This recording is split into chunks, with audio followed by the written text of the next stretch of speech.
Hello dear students, welcome back to the channel of Science AK.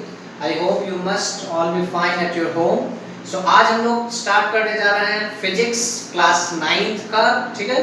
और जो physics का पहला चैप्टर है वो मैं स्टार्ट कर रहा हूँ। लेक्चर 1 है आज हम लोगों का और चैप्टर का नेम है मोशन, ठीक है। बहुत ही इंटरेस्टिंग चैप्टर है और फेमस चैप्टर है फिजिक्स का। तो आज हम लोग स्टार्ट करने जा रहे हैं मोशन क्या होता है, पहले इसको समझें। डेफिनेशन जो है उसको हम बाद में करेंगे, पहले यहाँ पे समझना है मोशन और रेस्ट होता क्या है। बहुत ज़्यादा हम लोग सुनते हैं फिजिक्स में मोशन रेस्ट, लेकिन लोग समझते हैं एक्चुअल में मोशन और रेस्ट का मीनिंग होता क्या है। तो सबसे पहले यहाँ पे देखिए एग्जांपल मैंने दिया है। यहाँ एक ट्री है, एक हाउस है और एक मैन है जो कि रेस्ट में है। और रोड पे मान लीजिए एक कार चल रही है, वो कार ए है, ठीक है। इसका स्पीड v1 है और ये टाइम जहाँ 0 सेकंड था, when t is equal to 0 second इसका पोजीशन यहाँ था। और जब t इक्वल टू 5 सेकंड, कहने का मतलब जब 5 सेकंड टाइम बीत गया तो जाहिर सी बात है कि ये स्पीड था इसके पास v1, ये मोशन में था, तो इसका पोजीशन चेंज हो गया 5 सेकंड के बाद। तो पहले इस कार का जो पोजीशन है उसको हम लोग देखेंगे with respect to the tree, house and the man. Motion और रेस्ट को समझने के लिए सबसे जरूरी चीज जो है वो चाहिए सराउंडिंग्स या रेफरेंस। किसी भी ऑब्जेक्ट का मोशन या रेस्ट में होना उसके सराउंडिंग्स और रेफरेंस के रिस्पेक्ट में बताया जाता है। कि हमेशा मोशन जब भी हम बात करते हैं तो किसी न किसी के संदर्भ में बताते हैं, किसी न किसी के रिस्पेक्ट में बताते हैं। तो यहाँ car with respect to tree, house, man. Car का जो पोजीशन है, ध्यान से देखिए, आसान सा चीज है, वो ट्री के, हाउस के और एक मैन जो रेस्ट में, इसके रेस्पेक्ट में क्या चेंज हो रहा है या नहीं हो रहा है। जाहिर सी बात है इसका क्या हो रहा है, पोजीशन चेंज हो रहा है, साफ साफ दिख रहा है। t इक्वल टू 0 सेकंड पे ये इस पॉइंट पे था, t इक्वल टू 5 सेकंड पे इसका पोजीशन चेंज हो गया। तो जब हमसे कोई पूछेगा कि what is the state of motion of car with respect to tree, house, man, state of motion कहने का मतलब मोशन नहीं होता। स्टेट ऑफ मोशन का मतलब है कि या तो ऑब्जेक्ट मोशन में होगा या तो किसमें होगा, रेस्ट में होगा। दोनों को मिला के हम लोग बोलते हैं स्टेट ऑफ मोशन। मोशन की अवस्था क्या है, क्या वो चल रहा है, पोजीशन चेंज हो रहा है या फिर रेस्ट में रुका हुआ है। तो सब कुछ दिख रहा है आप लोगों को। तो यहाँ पे car with respect to tree, house, man, ये क्या हो जाएगा, मोशन में हो जाएगा, क्योंकि इसका पोजीशन जो है इस सराउंडिंग्स या रेफरेंस के रिस्पेक्ट में चेंज हो रहा है। और दूसरी बात अगर ये आती है कि अब बताना है कि बताइए कार के रिस्पेक्ट में अब ट्री, हाउस और मैन के लिए सराउंडिंग का काम कौन करेगा, कार करेगा। कार के लिए सराउंडिंग्स या रेफरेंस का काम कौन कर रहा है, ट्री कर रहा है, हाउस कर रहा है, मैन कर रहा है। उसी तरह से अगर सिर्फ ट्री का सराउंडिंग्स पूछा जाए तो ट्री का सराउंडिंग्स हाउस, मैन, कार तीनों होगा। तो हमेशा ध्यान देना कि मोशन और रेस्ट को बताने के लिए मेन चीज जो है वो हमारा रेफरेंस है और वो हमारा सराउंडिंग्स है, इसके रिस्पेक्ट में बताते हैं। तो tree, house, man with respect to car, क्या ये चल रहा है, इसके रिस्पेक्ट में क्या ये तीनों मोशन में है, नहीं, ये तो तीनों अपने जगह पर रेस्ट में। कार चल रहा है लेकिन कार से अगर कोई आदमी बैठेगा देखेगा तो क्या उसको ये मोशन में दिखेगा, नहीं, एक्चुअल में ये है किसमें, रेस्ट में। तो इसके वजह से ये किस में आएगा, रेस्ट में आएगा। तो ध्यान दीजिएगा, आप लोग अब अच्छे से समझ में आ रहा हो कि हमेशा मोशन या रेस्ट हम लोग किसी के रिस्पेक्ट में बताते हैं। इसीलिए एक टर्म भी आता है that motion is always relative. Motion हमेशा रिलेटिव होता है, किसी ना किसी के रिस्पेक्ट में होता है। तो ये सबसे पहला बेसिक एग्जांपल है, इसको पहले नोट डाउन कीजिए, फिर हम लोग आगे देखेंगे, कुछ और एग्जांपल्स करेंगे। तो आगे बढ़ने से पहले सबसे पहले आप लोग रेफरेंस बॉडी या रेफरेंस फ्रेम जो मैं समझा रहा था उसका डेफिनेशन नोट डाउन कीजिए। इसका डेफिनेशन होगा द बॉडी और frame which is used to describe the position or state of motion of an object। कहने का मतलब रेफरेंस बॉडी बोले, ऑब्जेक्ट बोले, फिजिक्स में बॉडी, ऑब्जेक्ट ये सब सेम चीज होता है, या फिर उसका फ्रेम, उसका डायमेंशन, जो कि मोशन को या फिर किसी भी बॉडी के पोजीशन या उसके स्टेट ऑफ मोशन को बतलाने के लिए यूज किया जाता है। इसका सबसे ज्यादा इंपॉर्टेंस है और ये एक बहुत ही वाइटल रोल प्ले करता है किसी भी ऑब्जेक्ट के स्टेट ऑफ मोशन को बताने के लिए। तो सबसे पहले आप लोग इसका डेफिनेशन नोट डाउन कर लीजिए कि द बॉडी और frame which is used to describe the position और state of motion of an object. फिर हम लोग आगे बढ़ते हैं, इसको आप लोग पहले नोट डाउन कीजिए। चलिए अब हम लोग कुछ और एग्जांपल्स देखते हैं, इससे और क्लियर होगा मोशन और रेस्ट का कॉन्सेप्ट, कैसे मोशन हमेशा रिलेटिव होता है। यहाँ पे देखिए एक मैन है रेस्ट में, एक ट्री है। अब यहाँ पे मैंने दो कार्स लिया, एक कार A है, एक कार B है। इसका स्पीड है v1, यहाँ v1 हमारा स्पीड को बता रहा है। फिजिक्स में हम लोग स्पीड और वेलोसिटी को v से रिप्रेजेंट करते हैं। एक कार बी है जिसका स्पीड क्या है v2, तो ये केस 1 है। केस 1 में मैंने क्या लिया है कि v1 is greater than v2, मतलब कार ए का जो स्पीड है वो कार बी के स्पीड से क्या है, ज्यादा है। तो अब ध्यान से देखिए, अगर आपसे कोई पूछता है कि बताइए कि मैन और ट्री का जो स्टेट ऑफ मोशन है वो कार ए के रेस्पेक्ट में क्या होगा, तो मैन और ट्री किसमें है, ट्री तो ऑलरेडी रेस्ट में है ही, और मैन भी किसमें है, रेस्ट में है। तो man and tree with respect to car A, ये किसमें होगा, रेस्ट में ही होगा, मोशन में तो नहीं आ जाएगा। गाड़ी चल रहा है, आदमी और ट्री तो नहीं चल रहा उसके साथ। और साथ ही साथ अगर कार बी के रिस्पेक्ट में भी पूछा जाए इस आदमी और इस ट्री का स्टेट ऑफ मोशन, तो वो भी क्या होगा, रेस्ट में ही होगा, चाहे कार ए के रिस्पेक्ट में बताए चाहे कार बी के रिस्पेक्ट में। तो अगर आपसे कोई पूछता है कि यहाँ बताइए कि सराउंडिंग्स, कार ए और कार बी का सराउंडिंग्स क्या है, तो इस कार बी के लिए हो जाएगा कार ए, ट्री और मैन, तीनों।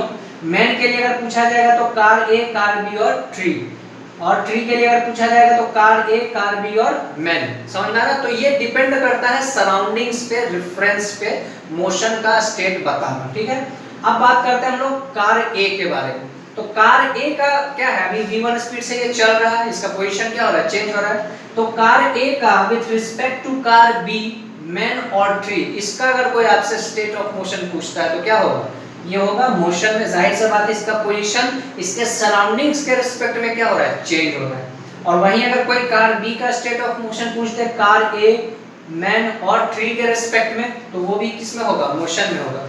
तो आप अब समझ पा रहे होंगे कि किस तरह से हम लोग मोशन को उसके रेफरेंस और सराउंडिंग्स के रिस्पेक्ट में बताते हैं। तो हमेशा मोशन, स्टेट ऑफ मोशन बताने के लिए एक रेफरेंस बॉडी, रेफरेंस ऑब्जेक्ट या सराउंडिंग्स का हेल्प लेना पड़ता है।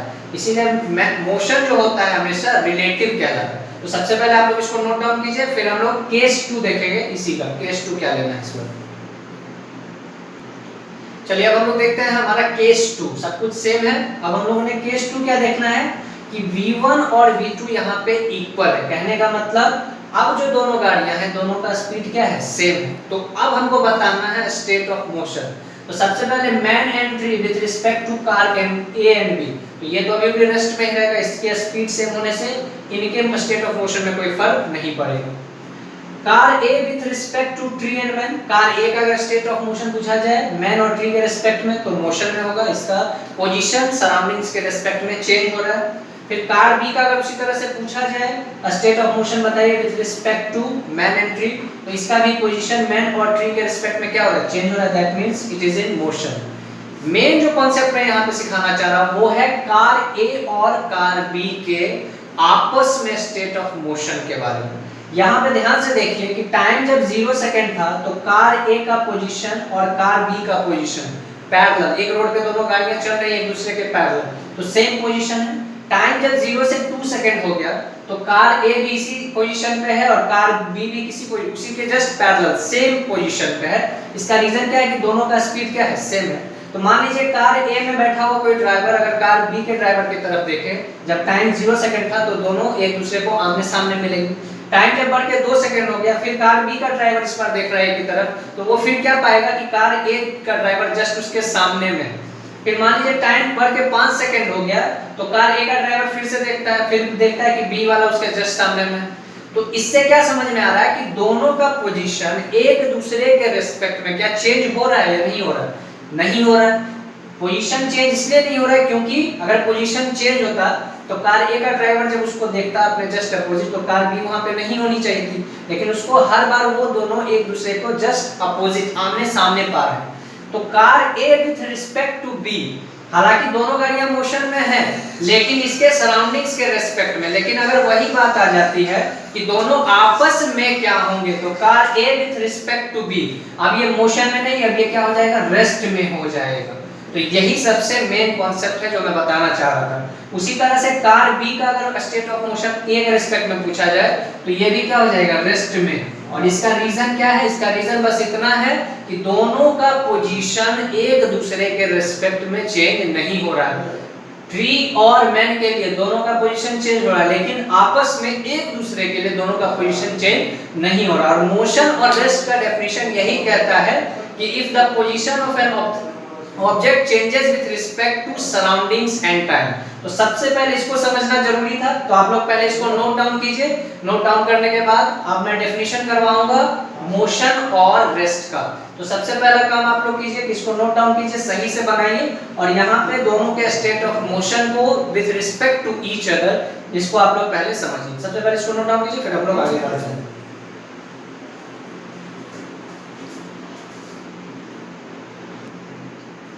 चलिए अब आप लोग पहले मोशन और रेस्ट का सब कुछ हम लोग को क्लियर कट है, एकदम क्रिस्टल क्लियर, सब लोगों को समझ में आ गया मोशन और रेस्ट। तो इसका डेफिनेशन आप नोट डाउन कर लीजिए। A body is said to be in motion if its position changes with respect to surroundings and time.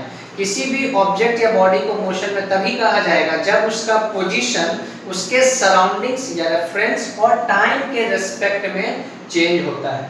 और रेस्ट का सिंपल जस्ट अपोजिट हो जाएगा। A body is said to be at rest if its position does not changes with respect to surroundings and time। तो सबसे पहले आप लोग motion और रेस्ट का डेफिनेशन नोट डाउन कीजिए। वीडियो को पॉज करके आराम से आप लोग नोट्स बनाते जाइए, फिर हम लोग देखेंगे इसका आगे डिस्टेंस और डिस्प्लेसमेंट के बारे में हम लोग चर्चा करेंगे। सबसे पहले इसको लिखिए। चलिए अब हम लोग स्टार्ट करने जा रहे हैं डिस्टेंस और डिस्प्लेसमेंट का कॉन्सेप्ट। बहुत ध्यान से देखना है, बहुत इंपॉर्टेंट है, और सबसे बेसिक मोशन जब लोग हम पढ़ते हैं तो उसमें डिस्टेंस और डिस्प्लेसमेंट की ही शुरुआत होती है।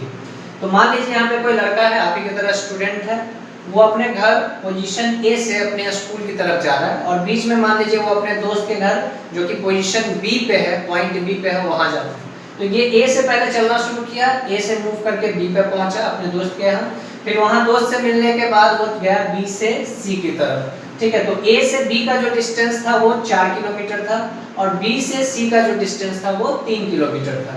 तो जब आपसे पूछा जाएगा कि what is the distance travelled by this smart guy, तो आपको क्या बताना होगा कि डिस्टेंस जो होगा वो length of actual path travel. हमेशा ध्यान देना कि डिस्टेंस जो होता है वो जो पाथ ट्रेवल्ड है, जिस रास्ते पे कोई चलता है उसका एक्चुअल लेंथ मतलब टोटल लेंथ, कुल रास्ते की पूरी लंबाई के बराबर होता है डिस्टेंस।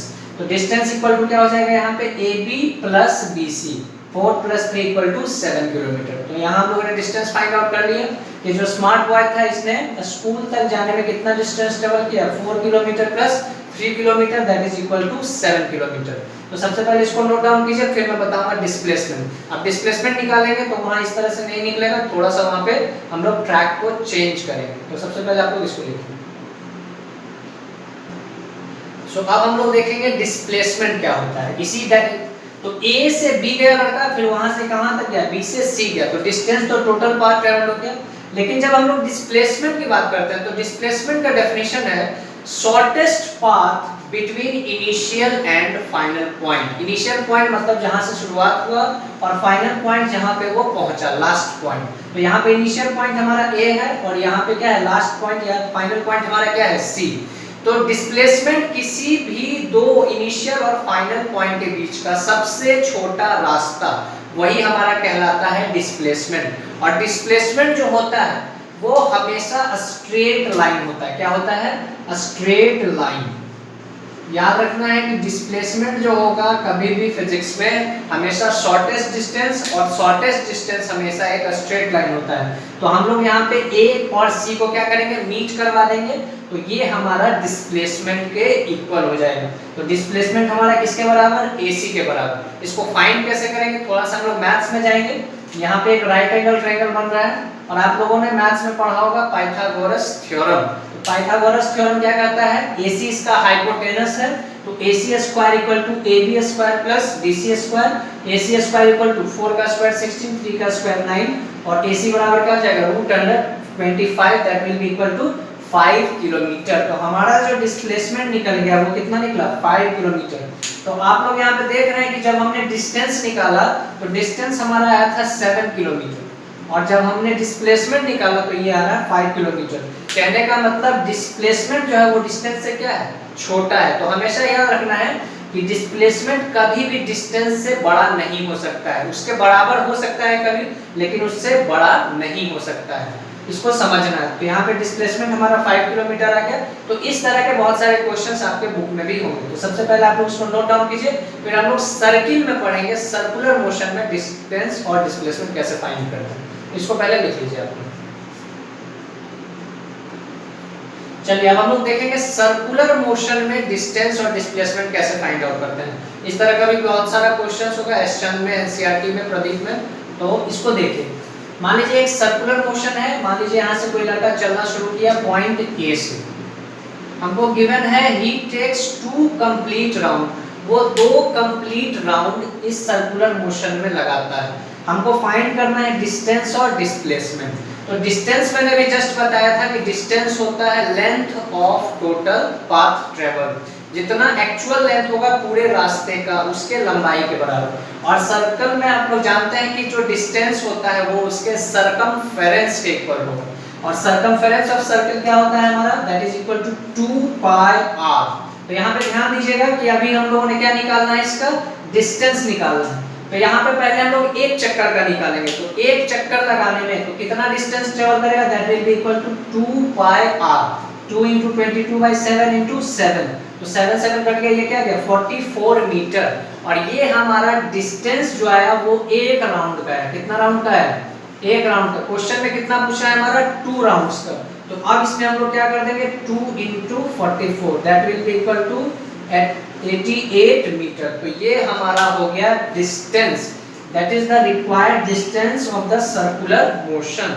तो ध्यान देना कि जब भी डिस्टेंस फाइंड आउट करना होगा तो हम लोग क्या करेंगे, सरकमफेरेंस पे जाएंगे। और 2 कंप्लीट राउंड था तो इसके करने क्वेश्चन में मान लीजिए रहता 2.5 राउंड, तो क्या करते, पहले हम 2 कंप्लीट राउंड का निकालते और फिर हाफ राउंड का। कहने का मतलब सरकमफेरेंस का क्या करते, हाफ करके और इसमें ऐड कर देते। अब फाइंड आउट करना है डिस्प्लेसमेंट, इसको आप लोग समझिए।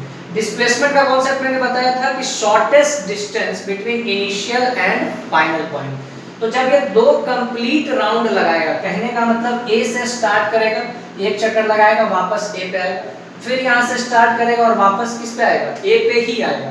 तो इसका इनिशियल पॉइंट भी ए ही है और इसका फाइनल पॉइंट भी ए ही है। तो जब वो इनिशियली यहीं से शुरू किया और खत्म भी यहीं किया, तो डिस्प्लेसमेंट क्या होगा, डिस्प्लेसमेंट क्या होगा यहाँ पे आपका 0। The displacement will be equal to 0। क्यों, क्योंकि इनिशियली भी ये ए पे ही था और फाइनली ये किस पे आ गया, ए पे ही आ गया। तो सर्कुलर मोशन में इसमें 2 कंप्लीट राउंड, कभी भी कंप्लीट राउंड होगा तो डिस्प्लेसमेंट 0, क्योंकि जहां से शुरू किया वहीं पे पहुंच गया, तो उसके बीच का शॉर्टेस्ट डिस्टेंस क्या हो जाएगा, 0। लेकिन अगर यही क्वेश्चन में आपको 2.5 राउंड कहता, कहने का मतलब 2 कंप्लीट राउंड और एक हाफ राउंड, तब क्या करते, यहाँ तक तो 2 राउंड हो गया और फिर आधा चक्कर, कहने का मतलब जस्ट अपोजिट इस पॉइंट पे पहुंच जाता। ये पॉइंट मान लीजिए हमारा क्या है, बी। तो ए और बी, अब इसका इनिशियल और फाइनल क्या हो जाता, ए और बी हो जाता। तब हम क्या करते हैं, शॉर्टेस्ट डिस्टेंस, हमेशा एक स्ट्रेट लाइन होता है, तो यहाँ पे ए और बी के बीच का शॉर्टेस्ट डिस्टेंस किसके बराबर होगा, सर्कल के डायमीटर के बराबर। ये हमारा होगा डिस्प्लेसमेंट ए बी के बराबर, रेडियस हमारा 7 है और डायमीटर क्या हो जाएगा, 40 मीटर हो जाएगा। तो इस तरह के भी बहुत सारे क्वेश्चंस रहेंगे, तो वहां पे हम लोग इस तरह से डिस्प्लेसमेंट फाइंड आउट करेंगे। तो इसको पहले नोट डाउन कर लीजिए। आज तक का हमारा लेक्चर यहीं तक रह गया। हम लोगों ने मोशन, रेस्ट और इस तरह से मोशन और रेस्ट याद रखिएगा, कोई भी आपको जल्दी नहीं सिखा पाएगा, तो बिल्कुल अलग तरीके से मैंने सिखाया है। और डिस्टेंस और डिस्प्लेसमेंट के भी अब जितने क्वेश्चंस होंगे सर्कुलर मोशन के और लीनियर मोशन के, स्ट्रेट पाथ के, उसको आप सॉल्व कर सकते हैं। तो इसका नोट्स बना लीजिए। हम लोग मिलते हैं लेक्चर 2 में इसका। Thank you very much. आप लोग अच्छे से रहिए, वीडियो को ज़्यादा से ज़्यादा शेयर कीजिए, चैनल को सब्सक्राइब कीजिए। Thank you very much.